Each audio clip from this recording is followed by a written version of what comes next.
Matthew here from MiniWargaming.com, bringing you another Warhammer Fantasy Battle Report. This time we're having a rematch. You didn't see the I can't speak today again. You didn't see the initial game because the camera decided to not want to record any further, so we didn't have any footage from that. So that was a few weeks back. So Arthur decides to challenge me again, or I think I challenged him again, I don't remember which one it was, to another game of Warhammer Fantasy, Tomb Kings versus High Elves. And this time it's only going to be 1,500 points because we're trying to play the quicker games so that I can get a better idea of Warhammer Fantasy and so that you can get more battle reports of Warhammer Fantasy as you have been asking for.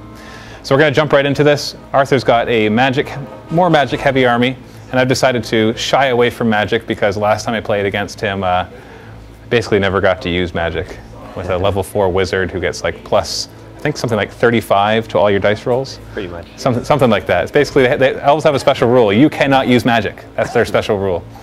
Anyway, so let's take a look at the armies as well as the scenario. We're going to start by looking at Arthur's High Elves. Now he decided to bring back his magic-heavy army. Even though we're only in a 1,500-point game, he dropped his really good general and instead brought this level 4 wizard. I don't remember his name, but he's basically super, super powerful.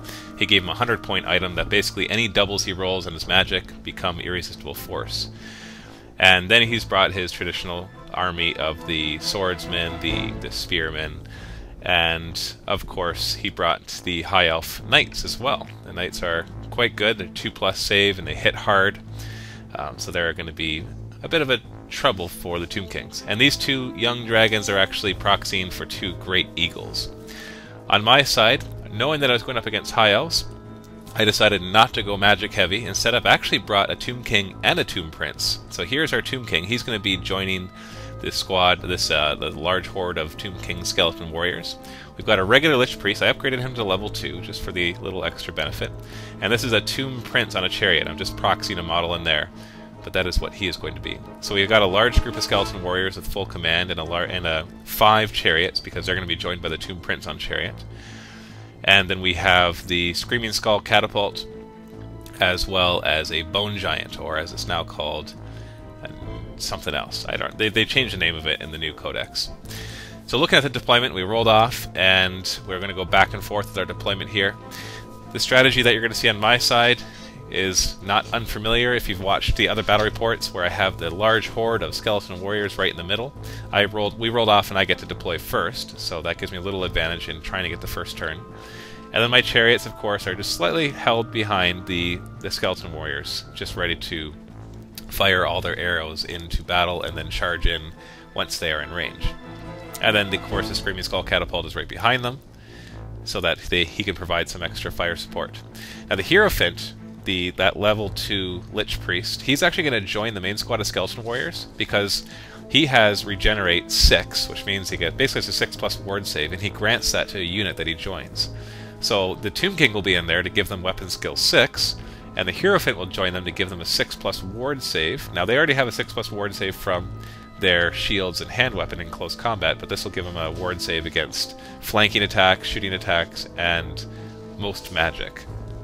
And so the Tomb King and the Hierophant are part of that group, which makes that group pretty meaty and should allow them to stand up in battle pretty well. So you can see here my block of guys. The Bone Giant is on the side of the chariots just to kind of prevent him from being able to charge the chariots, and also to hopefully provide a little extra fire support. And he's got a similar formation. He's got his 2 eagles on the sides, one on each flank, and that's really good strategy for him as he's able to kind of fly them in and flank. It gives me no choice but to let him flank me, unless I want to be turning my guys and let him flank me from his main troops, which would be even worse. We roll off, and High Elves unfortunately win turn 1. There's not a lot that he can do besides move up, but we do have a very interesting magic phase that you're going to see very, very soon. So everybody just moves up, gets into position. He measures to make sure he's not in charge range of my guys, because that would just be bad. His eagles each take 1 flank, so it forces me to consider them as a target, even though they're not that expensive or really worth going after. And the other one goes right over there as well.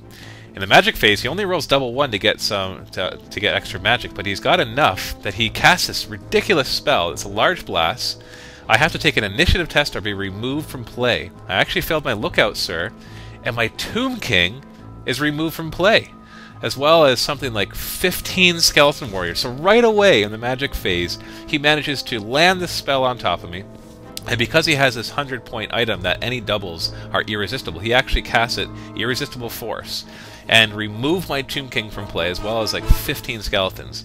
Then he fires with all his archers, and they do nothing actually. So already in the first turn, I've lost my Tomb King and like 15 of my skeleton warriors. So that was rather frustrating, as you can imagine. So I move up, and I'm not quite sure what I'm going to do at this point, because now that skeleton warrior group, of course, is reduced to they go back to weapon skill 2. In my magic phase, I actually managed to cast a spell on my own skeletons and resurrect a few of them, but it's only D3 plus 1, so I only got to bring back 4 of them, which, isn't bad, but also isn't that great. The Screaming Skull Catapult fired, and in retrospect, I should have really concentrated everything on his wizard, but what are you going to do? Retrospect is always easy. Hindsight's always 20/20, right? But I do manage to do a lot of damage. Now, one thing I did forget to do when my Tomb King died is I forgot to do the Curse, which is huge, because D6 Strength 5 hits on that wizard probably would have killed him, and you're going to see that wizard do a lot of damage throughout this game. So that was a critical mistake on my part, to not focus fire that wizard, as well as to forget doing the Tomb King's Curse, where he would take D6 Strength 5 hits for having killed my Tomb King. So already I have taken a big step backwards in this game. And hopefully, with his squishy troops the way they are, I can still run through them. But as you can probably tell here, this is going to be a very difficult battle for the Tomb Kings with that wizard on the other side. So stay tuned for round 2. Go ahead and post a link below, or post a comment below who you think is going to win, and then go and watch round 2. Visit miniwargaming.com to see our videos 1 month early.